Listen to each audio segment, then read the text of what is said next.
Welcome to Oregon Voters Digest, the program that brings forward the social and political issues that are important to people living here in the Pacific Northwest. And now, your host, Bruce Broussard. Welcome again to this segment of the Oregon Voters Digest. I'm Bruce Broussard. Well, folks, we're going to have quite a show today. I've got an icon when they start talking about labor. As you know, we've got Labor Day coming up. This is Sunday, and we're celebrating it today. But Labor Day is a vacation.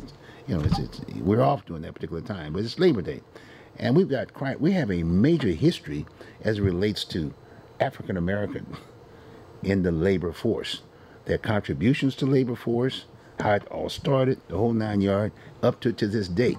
And in fact, when you start thinking about that, some of the things that we're going to be talking about and relating to that is how does that relate to Oregon, if you will? How does it relate from a national perspective? As you know, the President of the United States, Donald Trump, made the point that he has hired more African Americans and Latinos, or more Mexicans, if you will, on the labor force, creating jobs. Now, naturally, the question becomes, who's going to pick up the baton and i.e. Monitor those jobs? Are they long term? Are they solid jobs? Et cetera, et cetera, et cetera. But he made the statement, so it's very appropriate to talk about that during this particular time. Now is the time for folks to act. Folks in the African American community and folks in the Latino community, if you will. That's a very heavy piece. He said jobs, and the bottom line, you can't feed a family on nothing. We all have to eat. So it's very, very important. So this is going to be quite a show. Then the next thing we're going to do, we're going to also relate that locally here in the Portland metropolitan area. We got a historical event with reference to two African American women who are running for, basically going to be replacing Dan Salzman at Portland City Council. And one of these young ladies are going to be basically in that seat. And so the question becomes again, too, what about jobs? What about jobs? We got a major issue with reference to gentrification here in the metropolitan Portland area. I mean, this area is pretty well gentrified. We got all sorts of employment running around with high rise and whatever. But when I drive down the streets, I don't see that many black folks working on those large projects. Okay, but the bottom line is that we're going to just kind of focus on that issue because it is a major issue in our country right now and in our state. We're all trying to figure out what to do. And then we just got an issue of a $28 million it's a grant, if you will, that was basically given to some of the leading force to respond to the issue of black Americans and African Americans here within the city of Portland. And we're going to talk about that too. So I got Bob here. And I'll tell you right up front, Bob's been on the show for quite some time. He definitely represented labor because that was his employer. He retired from his employer and the labor union aspect of it. And we've had many discussions along the labor aspect of it. I've been involved in it. Bob's definitely been involved in it from the administrative side of it, which is a whole different ball game, by the way. And then also as a result of that, he had to deal directly with politics. Right. That was part of the whole effort that he did. So he really brings a wealth of wisdom and background along that particular line, but also a wisdom and background. He never forgot his roots from the standpoint of community, and he was always focusing on that. And as you know, we talked about that because I was very much involved in construction, and as a result of that, put together the first trade publication in the country called The American Contractor. Bob was very much of that. In fact, we even put together a business to a certain degree. We had a conservative component made. We had a liberal component made. Right. He basically represented the Democratic Party, and I represented the Lincoln Republican Party. So it was good. So you're going to have quite a discussion today, and this is going to be Bob and I. Howard Williams was supposed to be with us, but unfortunately he had another issue, and he basically represents the guy working in the workers in the union, the workers in the unions. But anyway, another day we'll have him come on here also too. He has quite a knowledge and background. So with that, Bob, you want to say give us a couple of minutes about who you are and your background and whatever? Well, a lot of you probably know me from my hosting the show when Bruce was not here, hosting with Bruce. But I'm Robert Williams. I graduated from the University of Portland, a Catholic co-ed school. And studied. You had a full ride, right? Didn't you have a full ride? Basketball. You played basketball. I played basketball there. I had a full ride. It was really kind of funny because I grew up in a Baptist minister's home. Really? Came to the after serving 4 years in the Air Force, came to the University of Portland on a basketball scholarship, and studied Judaism under Rabbi Rose. Really? In my history, Wow. as I majored in language arts and social studies. But it's really kind of funny how life carries you in a certain direction. I think life is kind of like a stream of water. Yes. Once you get into that stream, sometimes you lose. If you're not a good swimmer, Yes. that stream takes you where it wants you to go. And for me, I came from the south side of Chicago, where you learn to fight before you learn to walk. And if you wanted to if you were smart in school, then you were supposed to be a dummy or a weakling, and you had to prove yourself different. Fortunate for me, I could bounce a basketball, and so I got an opportunity to get out, to go to college and play the sport. But I realized that my question to myself at that time was, do I want to play basketball, or do I want basketball to be an avenue that will help me to get to some place I wanted to get? And so I did both. I played, and it helped me to get to where I am today, which is retired. How'd you get in the union? How'd you get in that deal? I was working for the bank. You went to the bank. And I remember that. Yeah, we were all officers of the bank. That's and right. I was there too. Yep. And we tried to do some things Yes, for minority That's right. people within that were getting loans and things from the bank. Wow, you go back a ways, right? And we were told that was not our job. That's right. That's right. And a number of we had a lot of black people working at that time. That's right. And the second meeting we had, it was like where it was 40 or 50 of us, it was 5 or 6. That's right. Because wow, I remember that. Wow. That's it. And so, that's how we met, and we began to do certain things together. Everybody would tell me, "How are you dealing with Bruce? He's a Republican, and he's this, and you're a Democrat, and oil and water don't mix." Well, my attitude was a simple one. I don't learn from being a bunch of people singing the same song I'm singing. I learn from people singing a different song. And I found out that, hey, if we're not on both sides of the aisle, that's right. We're missing something. Right. We're not in the room when the dealing is done. Right. And I've been in the room when the dealing was done on the Democratic side, and I was the only one. Yes. So when I came out of that room and I tried to tell others what was going on, they didn't want to hear it because it was coming from the old black guy. Yep. That wasn't it. And then they would go someplace else and they would give them a little bit of it, but not all of it, and kind of downplay what I had said. And so I became the liar. The outsider. The outsider. Yeah, you're an outsider. But who began to respect me were the people I was dealing with in the room. Because I didn't kowtow to them. I didn't agree with them on everything. And one of the things I totally didn't agree with was what they did to Jim Hill. Yep, remember Jim? Being the only black person in the room, and Jim Hill was leading in every poll taken in this state. Jim Hill was leading against any Republican that ran against him. But certain people in the room did not feel safe with Jim Hill being the governor of the state of Oregon or winning the state. So they went and got Ted Kulingowski, who had a permanent seat on the Supreme Court. Yep. And I was there. Already working. Was working. As a Supreme Court judge. Yeah. And he's a former Marine, too, by the way. Yeah. And a good lawyer, because he kept me out of jail when he was our lawyer for my union many a time. Ted's awesome. He's great people. And so, but, being in that room made me realize certain things.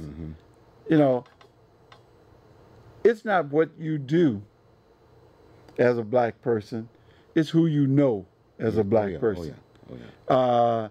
It's not, if you do wrong, you'll be out.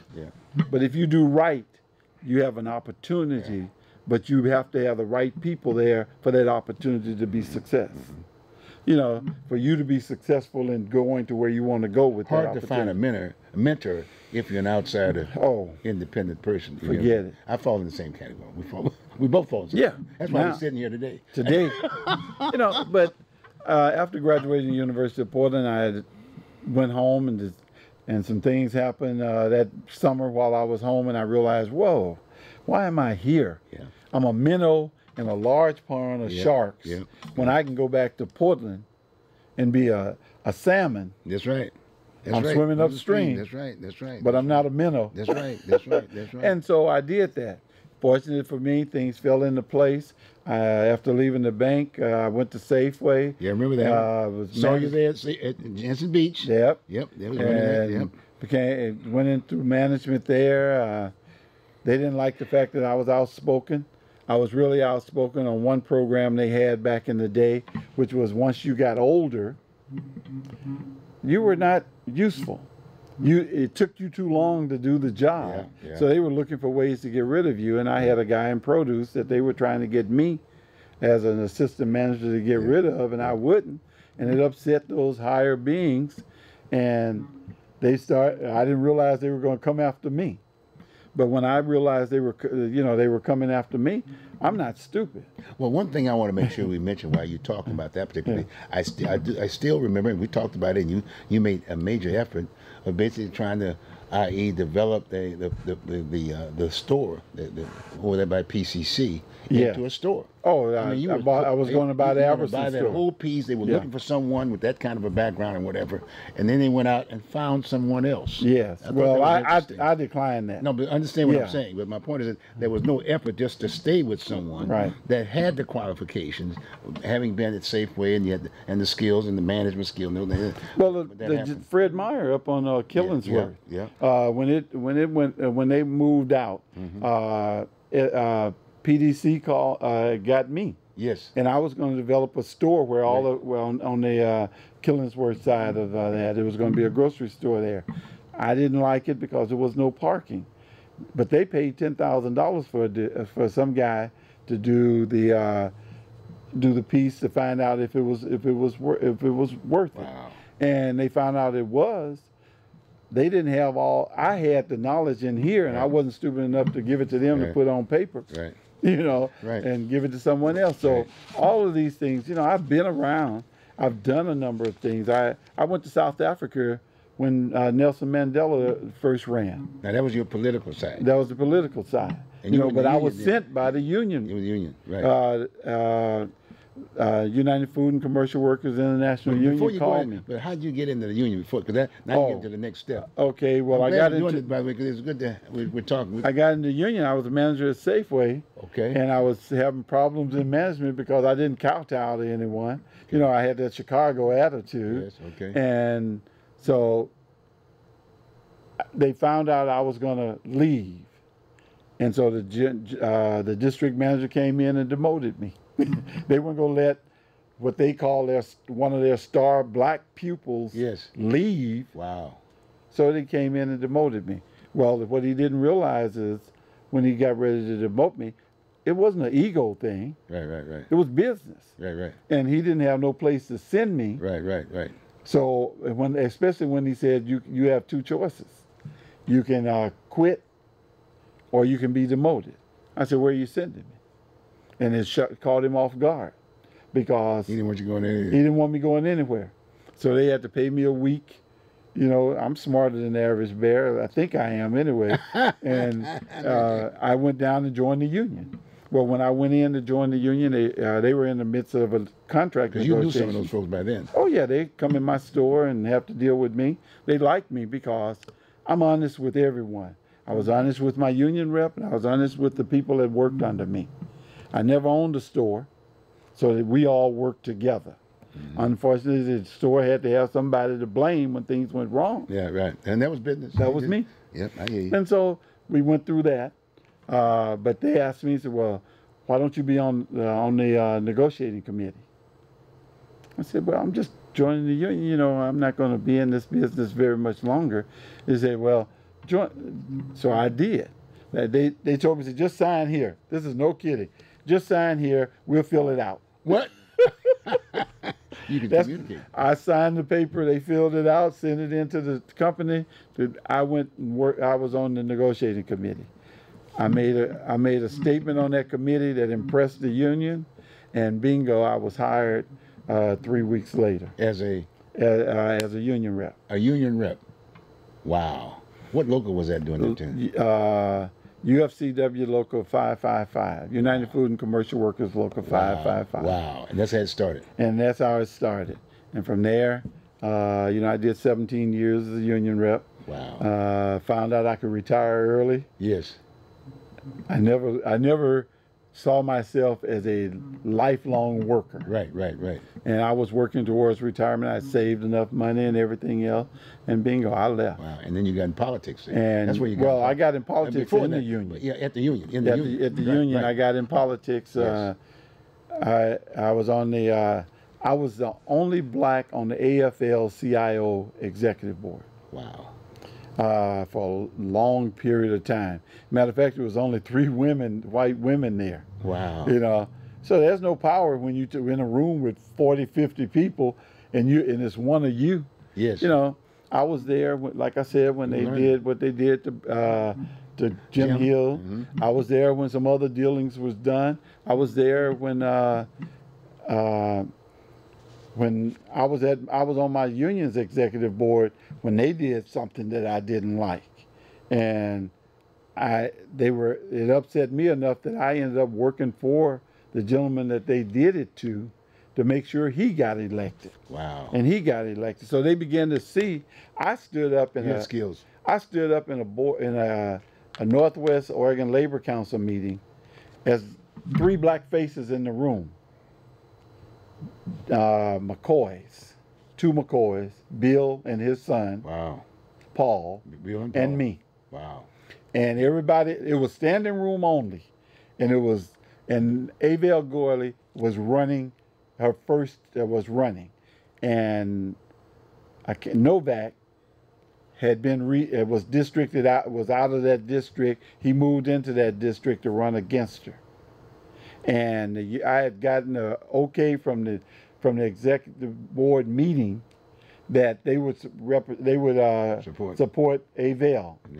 And then it came to the floor for the body to vote on it, and my boss stood up and put Novak into the race and said everything else went out as they call a white ballot, which means that there's nobody that they're going to support but that person. And for that race only, they put Novak in. Wow. And I stood up and told them, you do not, most of you do not live in the neighborhood, do not work within the community, do not know the politics of the community. Says Avell will win, and I will do everything in my power to help her and make sure that she continue to do things for working people. Right. I didn't say labor. Right. I said working people. Right. And so that's what you represented. that's right. And so I was told by one of our friends as he walked out the door, Wally. Yes. He came by and he said, Murray. "Man, well, you put your job on the line." Yep. I said, "Let them fire me. I'll never have to work again." This would be a great suit. you know? And so she won. That was the Senate did. That was a 18? Senate District 18. 18, yeah. Yeah. One of the observer when Bruce was there. Yeah. Created. And so those are some of the things that but I'm not one that like to come and talk about me. I'm happy staying behind the throne. But you were union rep. Yeah. And you could communicate. I hope you had some background, but my point, and then you got in politics, right? And that was kind of like abutted with, i.e., being a rep, in terms of effectiveness. Well, the reason they wanted me to be more in the Democratic Party is because I'm from Chicago, where you told the line. Yes. If you're part of a party, you told the line of the party. You didn't. And what happened here is that I am proud to be a precinct person out of Clackamas County. Right. And I'm getting the people in my neighborhood. I'm dropping the flyers. I'm doing all those things. and they're shocked to see a black guy coming to their door, right. but they are happy But to you had see. your brand. Yeah, You had your brand. You were a union rep. that's it. And so what happens is, I find out that we work all this time on a platform, and the Democrats that are running for office don't have to adhere to it. No, that's right. They don't have, and I'm like, why not? And I find out they raise their own money, they do their own thing. They just use our name. Yep. And we're happy that they're coming in as Democrats because they, like over in on the west side, it was guys that was Maddox, Mannix. Yeah, Mannix. Yep. That That was Measure 11. right, was a Republican running Yes. as a Democrat. Yes. Gets in and Yes. change parties. That's right. That's You right. know, I mean, I'm like, whoa. Then you got Democrats sitting on city and county seats, and they are supporting the Republican. Yep. I'm like, this don't make sense. Yeah. So me and two other guys started a organization holding Democrats to the fire, Wow. and we were going to raise money, and the Democratic Party went to the unions, and we got our marching orders also. Nah, that ain't gonna happen. Saw you up there, Bob. So I had to, I said, well, if you can't deal where you can make them toe the line outside, I'll get inside. That's right. There you go. And so I came inside, and over the years, I got with two people from Multnomah County, Shirley Minor, Yeah, Shirley. and Loretta Smith. Yep. Loretta. Yep. And got them. We became a kind of a clique. Everybody knew that if they saw us, something was getting ready to happen. Yeah. And we began to move the party. And one of the things, we started a minority black coalition.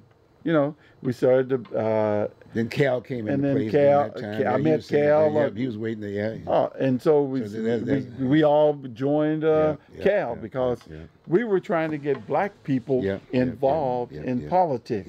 Yeah. You know, we give away our vote. Yeah.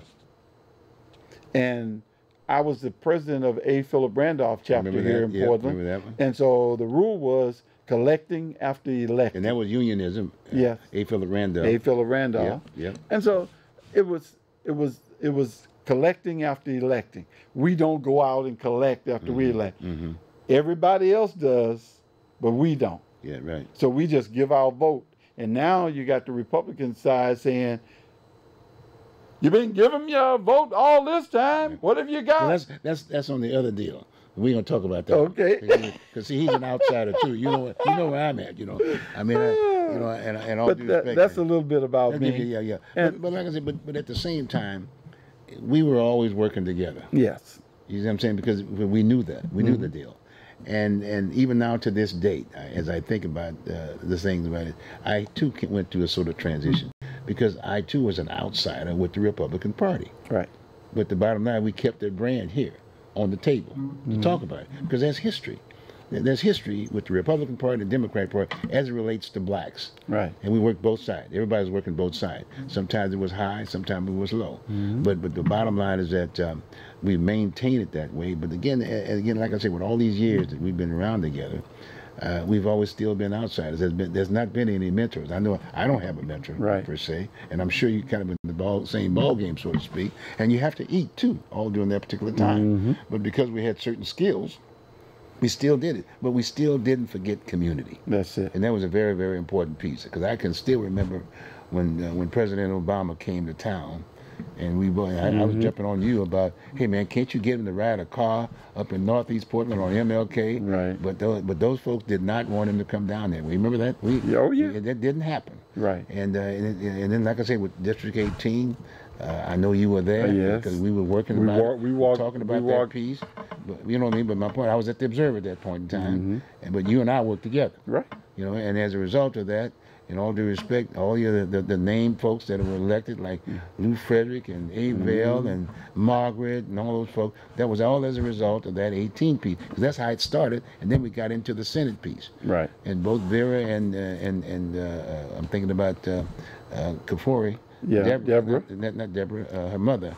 Oh, Oh man, look at how, it'll come to us before anyway, the show ends. She did not want it. You know what I mean? Then the McCoys were kind of like over here with this group, Right. and we had to fight that deal to a certain degree. But ultimately, we got it. And then naturally, Kafori felt good about it, and she joined the group because Vera didn't want it. Right. And then Kafori did. Hey, I can remember remember that? sitting. Oh, I remember that. I remember sitting in a room where with a group of educators and others from the community, and Vera came in and said, we were talking about do kids go through for their degree or a certificate of. We were in the room. We was right there. And You know, we basically, in fact, we had her on the show because she had to articulate to the folks about that whole piece. But again, like you said, we had voc ed in the schools at that point in time, and all of a sudden they just yanked the whole deal from everybody. And then that's when it started going the spiraling, if you will, down in the community. But I'm glad we did this. I mean, even though we spent the first part of the show. Oh, has it been that long? That's okay. Time flies when you're having fun. But the people need to know that. They need to know the background and aspect of it because, the fight goes on. Oh, yes. And we're still moving on forward. And I say these are some great times right now. These are very historical times right now. Like I said, we got the city council race aspect of it. But the fact of the matter is, we do have a president that's voting under the. He's got everybody at the table. He got everybody at the table, whether pro or con, but people are having the discussion. And so the key is that how do we fit into the thing? And if he makes that statement, that's what we're talking about. That's why we're talking about Labor Day. Yeah. He's made the statement that he got more blacks, but at the same time, people not spending enough time saying, okay, where are the jobs? What kind of jobs they are? And in all due respect, that should be the responsibility on the people who are objecting. That's what I'm saying. So we need to spend. I'm talking about the black community and African American and Hispanic community. Okay, fine. Let's follow those jobs, and if they're good, solid jobs, let's keep these folks on. And how does the union play with that situation? And how does the union play on those jobs? Right. And where do we expand more jobs? Well, the thing that we'll you do will that, find. we'll just come local. Okay. The thing that you will find in what you're talking about is that Donald Trump is a businessman, and the average businessman do not want a group of people that he has to deal with. He'll deal with you one-on-one. He'll deal with you in your little small committee over here. Oh yeah. But he don't want a that's group. That's not his job. And that's the union. That's what I'm saying. So as far as he's concerned, he wants the union out. Yeah, but still, he made this. That's what I'm saying. He may say out, but my point is, all I'm saying is my point is, he made the statement that he's got more blacks working on the job, economic. So I'm saying, okay, if that's the case, and that's the union's position, then it's the union's job to go and identify those jobs, if you will, and say to the world, these are the jobs that these folks are working on. Right. Chicago, most of Chicago, Detroit, and whatever, and all the high rise. Because when I start thinking about when I drive down MLK here in Portland, Oregon, how many black faces do I see? Yeah, you might see one holding a flag. You know what I'm saying? So I'm just saying. So I'm also saying to the Republican Party in the state of Oregon, he made the statement. Then it should be your job to make sure there's some black face if you're going to be running for office, because it's a pro and con routine, and we're going to be going into that routine. Well, it's something that Jesse Jackson said in 1984 when he was running for president that I never forgot. He was here in Portland. It was 84, 85. I remember that. I think I remember that. And he said, I want you to remember something. When you start talking about jobs, slaves had jobs. Okay. It's not about the job. It's about the pay. Okay. It's about a living wage. Okay. Not a wage, a living wage. Okay. So as things go up in cost, wages need to go up. Okay. And if we're not doing that, then we're really cheating ourselves. Well, that's where the union came in. That's right. That's the big hit aspect of it. And so again, I'm coming right back. That's the person who's got to come up and say, okay, fine, let's find out who these jobs are, and are they living wage jobs, and that's part of the politics. Well, in most cases, the diesel. What has happened is that a lot of union leaders are listed, quote unquote, as Democrats when they're really not. They're people that's been put in a position to make sure that the people that they serve get something. And if they can prove, even though it might not be as much as they want, if they can show where they got something, they're safe. And that's what has happened with this new union thing. Yeah, it's is what I see. It's a totally different union than what it was when we were coming It's up. whole different, because my father said to me at one point in time, he said, son, he said, back in the old days, they'd come up and pick your dues. Yeah. At home. They pick you. They knock on your door and take you to the meeting. And that's right. And pick your dues right there. He says, now today is a whole different ballgame. Yeah. They got suits and ties, if you will, you know what I'm saying? And the deal has already been made. That's right. I mean, but that's the way it is. See, now the key is that, in fact, and as I see that today, there's an issue with the unionism at this point in time. From the standpoint of trying to get more membership, how to get more membership to the table. See, it's a group out there called Janus that's going against public employees. Okay. And what they have realized is that I'm not going to talk about how many people can be in your union. I'm going to talk about the money, because you can't survive if you don't have the money. Okay. And so they're taking it to the Supreme Court, the county courts, circuit courts, that. Hey. Now, this a union side or is this no? This is the other side. The the other side. Okay, management side. Okay. So they're saying that a person has to be represented by the union, but don't have to be a union member or a contributing factor to the union. I.e., they have I can't think of the name of what they call those workers that are not union members. So they don't. Scabs. They pay based on representation. Oh, you're talking about the bill that was just passed. Yeah. And so now they're in court trying to stop that. Yeah, I know. And so if they're successful at that, then where does the union get its funds? And I have to represent you that don't have to pay anything while my others are supporting the union. But I guess the biggest hit behind that on the other side is the fact that, hey, that's where they get all the political money for the I mean, that's the way the mindset. Right. That's where the Democratic Party get all of their funding to run for office. Right. And they've cut it out to where that contributing member don't have to pay that portion of the dues. They only pay for representation. So if the representation, you have to outline what's going into your PAC, what's going into every facet. Now, was that done before they actually came up with this whole new piece that I guess what the administration did, or was that? It's going on now. Okay, that's still fighting right now. They're fighting that in court now. Okay. But my point is that that's an issue. You get my point? And but while that's going on, like you said, that's going on. What about the folks working every day? We got a lot of folks unemployed. And like I said, I can still drive. I'm still using the same deal. You drive down MLK, and you don't see any people of color on these jobs. No. Okay. Well, you don't even have to drive. Just look at TV and look at the teachers' strike. I was looking at the people in Washington that's striking. I ain't seeing the black people. Yeah. I'm like, where are the black teachers over in Washington? And they're afraid to go on the picket line or what? Maybe the truth of the matter is, they're probably not any. But the other side, of that was a gentleman stood up and he said, I don't only teach, I have 2 part-time jobs. That's a shame. Do I really want to send my child to somebody that's got to worry about where his next meal is coming from? Well, a lot of the money is being taken out of the classroom. Yeah. That's another major issue aspect of it. Tell you what we're going to do. We're going to take a short break, and then we're going to give you guys an opportunity to call your neighbors to come and join us. Because when we get in this second half hour, we're going to really get some hard-hitting stuff, okay? So come back to us right back after the break.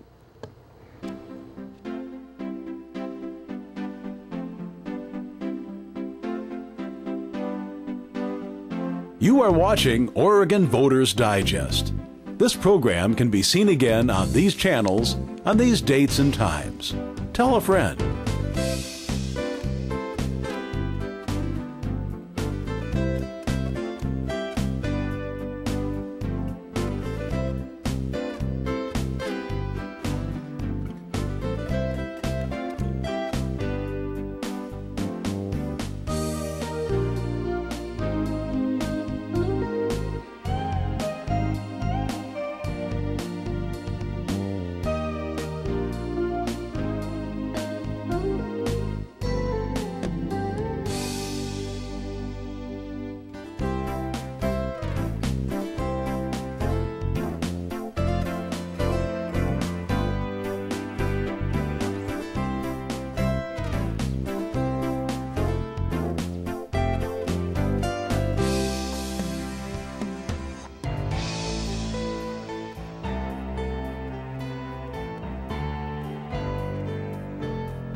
Okay, folks, we are back here. As you know, this is Labor Day. This is our Labor Day show here on the Oregon Voters Digest.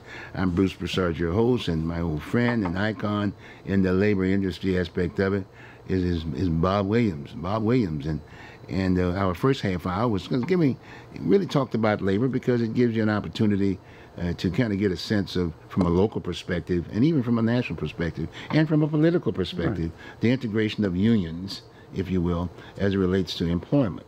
And this is what Labor Day is all about, aspect of it. And as I indicated, from a national perspective, especially our president to date, President Trump, made the point about the fact that he has basically got more blacks and Hispanics on the job than anyone else in whatever. But my point is not to take it and just leave it alone. The fact of man, where are those jobs? You know, and who's supervising those jobs to make sure that these folks are getting a decent wage or whatever, whether it be open. Because now we've got two shops now. We got the union shop and we got an open shop.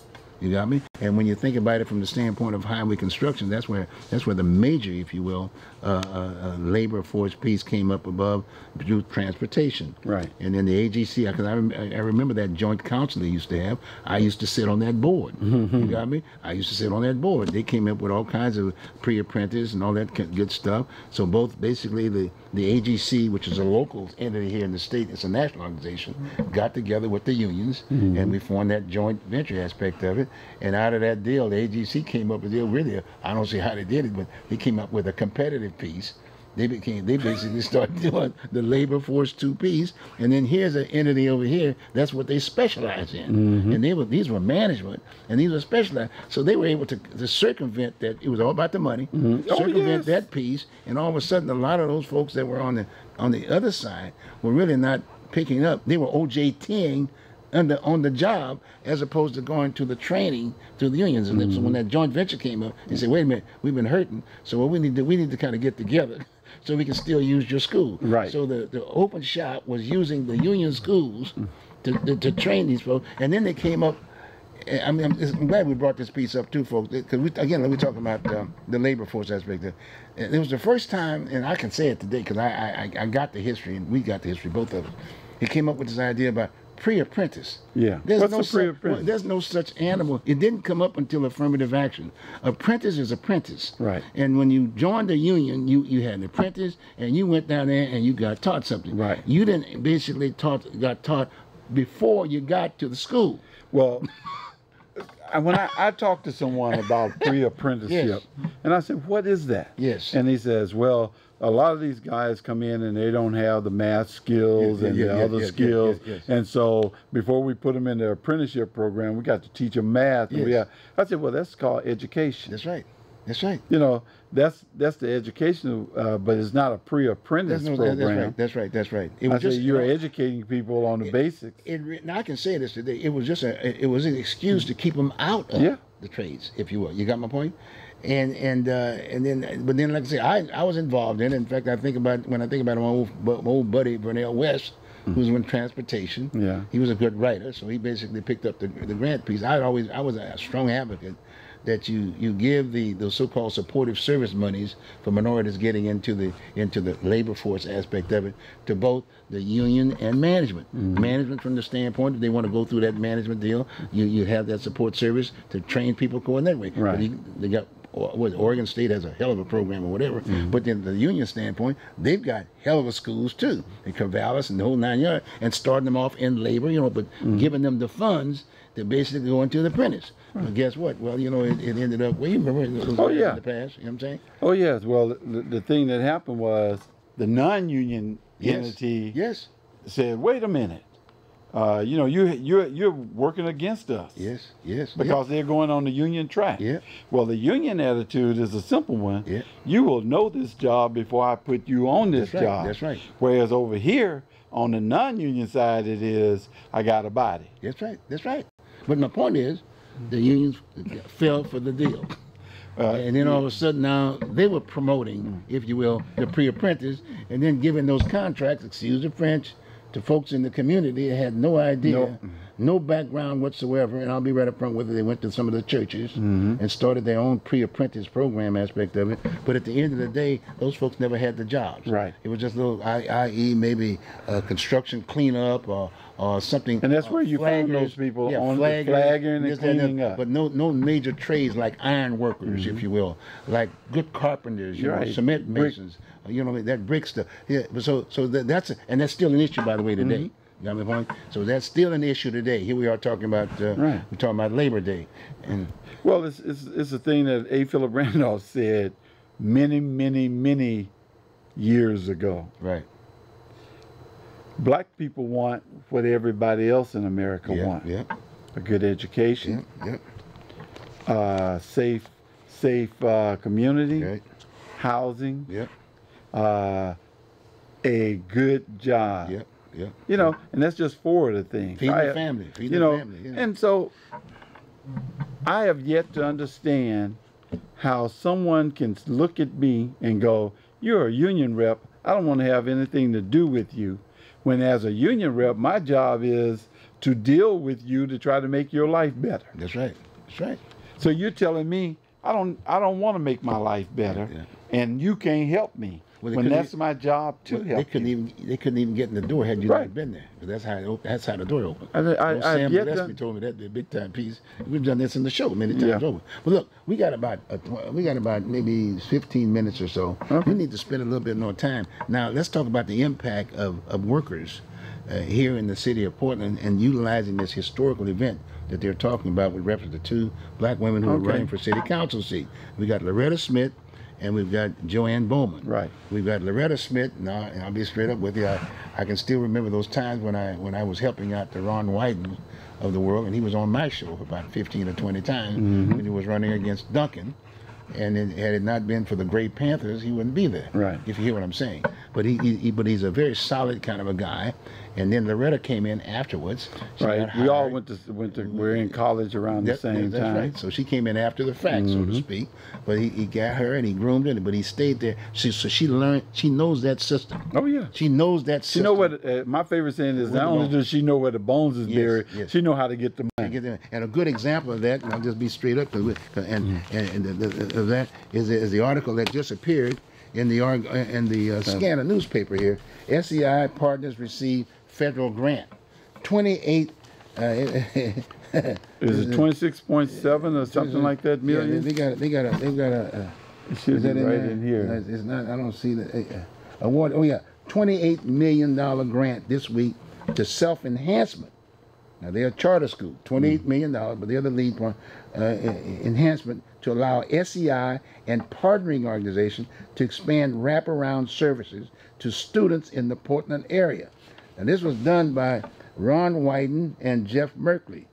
But then there was another little asterisk right there that said, by the way, however, it was organized and made sure that it became reality by Loretta Smith. Oh no, that was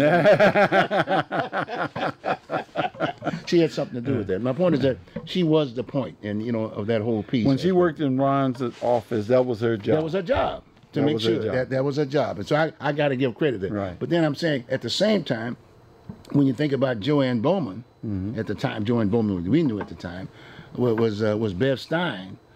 Got her appointed, if you will, to a legislative seat. Right. No, it was legislative seat. It was legislative seat, or was it a county seat? It was legislative seat. Because she took the Avell's job. Right. Yeah, Avell's job when she was a rep. Okay. So the bottom line is that, but she spent 2 terms there. Now she was dealing with issues across the state, right, including federal, and that was a very heavy piece, and she well recognized along that particular line. And what I liked about her was she was 100% supporter of the union. Yes, she was. She came from the community. Yeah. So she was really she was a worker. A worker, hard-nosed.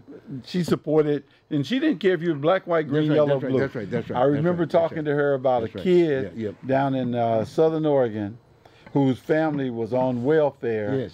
And he did something on a school function at the beach that hurt someone, and Medry Levin was taking, Yep, they were yep, I getting him remember under Measure 11. Yep. And the district attorney had to get him because of the fact that they were, his family was part of the county. She told me all about that. I never forgot and that. She was a hard fight. Still, even to this date, she's been fighting on Measure 11 aspect of it. In fact, she's gotten together with families across the board. The fight is still on. She's still there. And too often, folks don't give her credit for doing that. So two different individuals, but well worth it. Two solid women aspect of it. But you got two women that are running for the same seat aspect of it. And then we've got a community that the perception is that they're supposed to be representing blacks, i.e. here in the metropolitan Portland area aspect of it. And surely enough, she's going to be the only black woman sitting on the city council. And there are other entities. Everybody takes their own personal piece. But the fact of the matter is that you've got two people who bring two different entities. You got the machine on one side of it, you know what I'm saying, like the Ron Wyden's, if you will. The money, that $28 million, that was a piece. Now, but you got somebody that have to deal with the folks, the social issues. Social issues, and not just black folks. Right. And then Joanne can represent that end of it because she knows that business.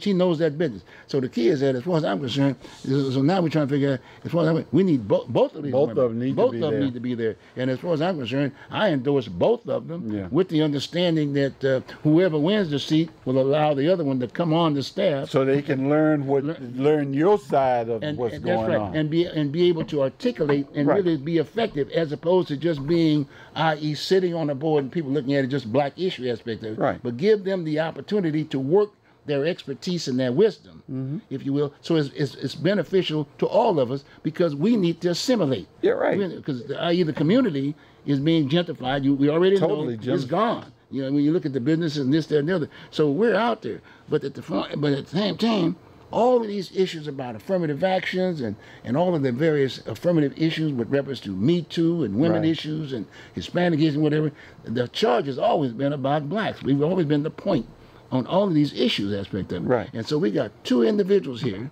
that can take that group, if you will, and assimilate it into an area where we all become a whole. And that's what I'm seeing out of this race. I don't know, how do you feel about it? I agree with you 100%. I've been online and I've said some of the same things. I said, but, you know.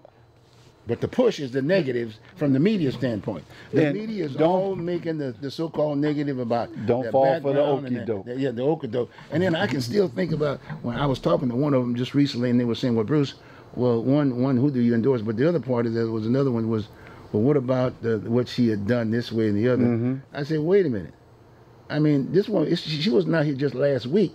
She's been here 9 years in this piece. It was talking about at the point in time it was Joanne. And then on the Loretta side, you know, we just went through this other stuff about her finances when she was on the county and this and that. I'm not interested in that. You had that information. I don't want to hear about that leak. I want to talk about the issues now that we need to address. We got homeless issue aspect of it, big time. We got housing issues.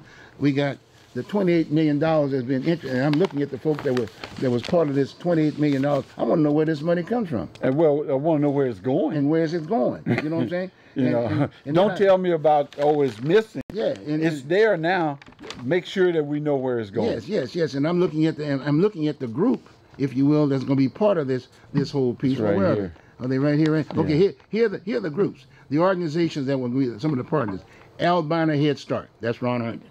Okay, Ron is back here now. And he, at one point in time, he was president of Head Start, but he's back here now. He's back here locally. And then all of a sudden, the bulk of that money, the bulk of the legislation that went on getting the national money for that Head Start was led by guess who? It went through Ron Wyden. Ron Wyden, i.e.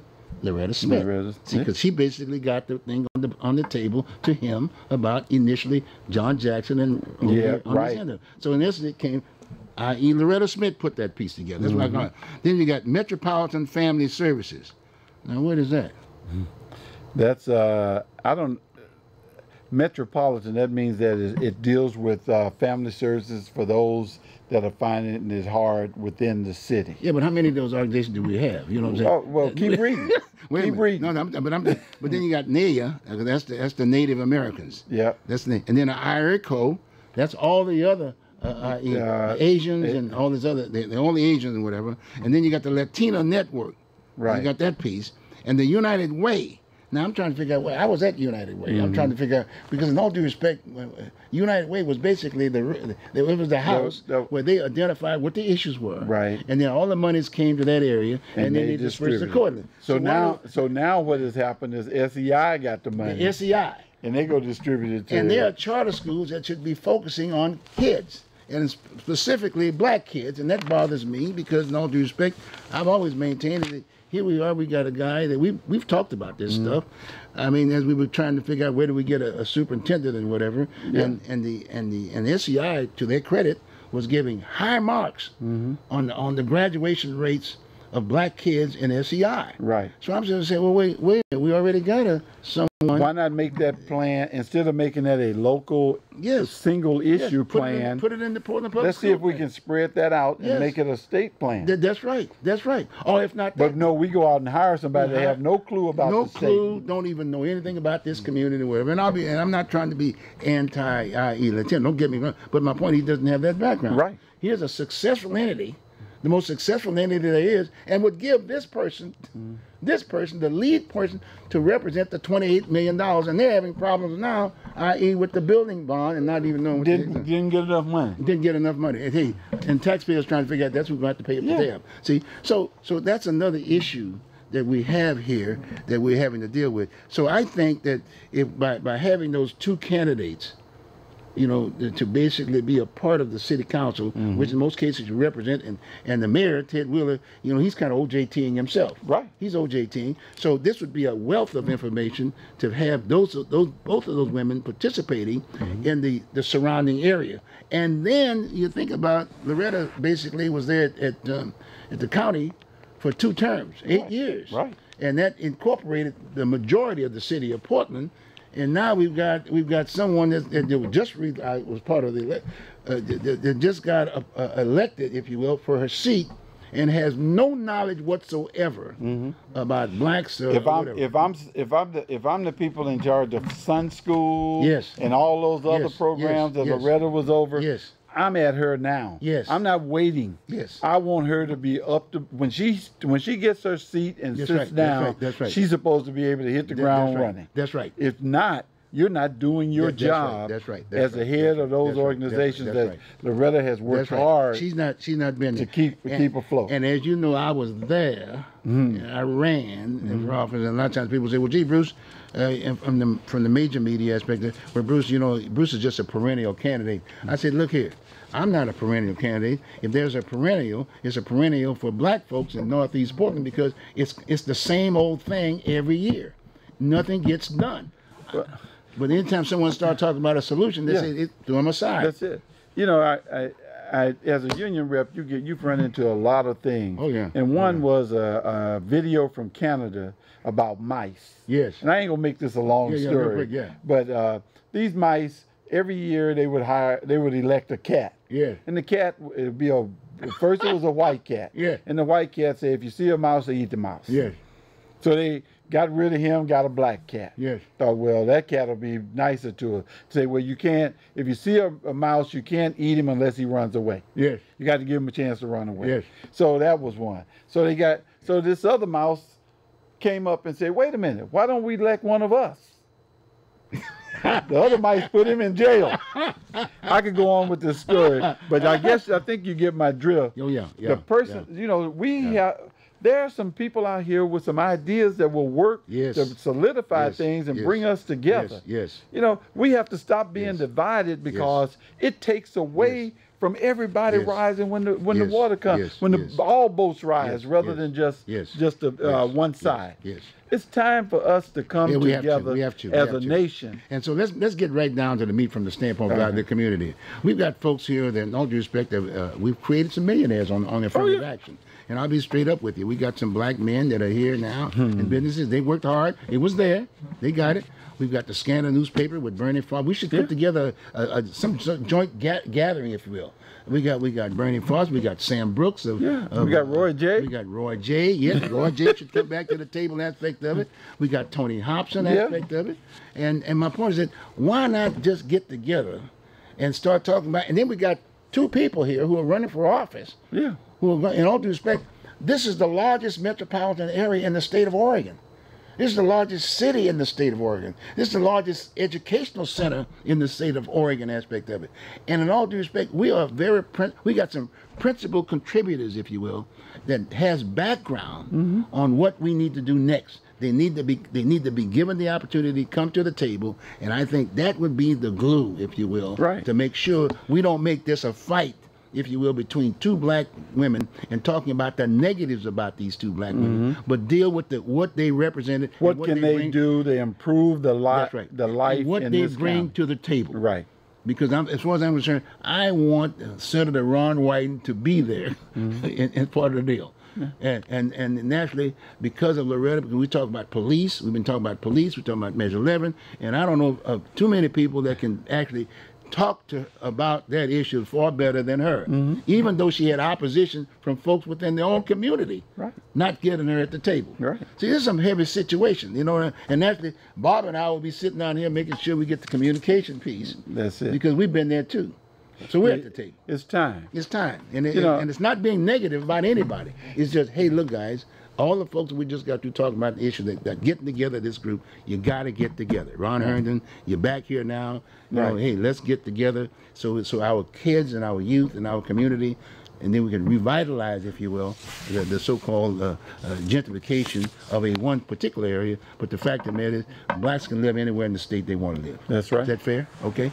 That's it. We got about maybe about 30 seconds of float down. Any lasting thoughts? Well, I just say you're getting ready to vote. Right. You know, if you have time, go out to Oaks Park tomorrow. Yes. All the unions are there. And they can go in free, right? No problem. You can walk in. Oaks Park. That's in Southeast Oaks Park. Oaks Park. And you know, just walk up to. You'll know where they are. You'll know which unions it is. Yes. Walk over and say, who's the leader? Yes. And say, what are you guys doing to help improve the life of citizens within the community? And they're gonna be talking too. They're gonna be all talking. You're gonna see your political candidates. They're gonna be all there. But look, here we are, guys. We're at the end of the deal. Bob and I are gonna be back because we got other things to talk about. We got the national politics. We got a whole bunch of stuff. But hey, get out and vote, like I said. And hey, see you next week. Okay? Have a good one. Take care. Bye.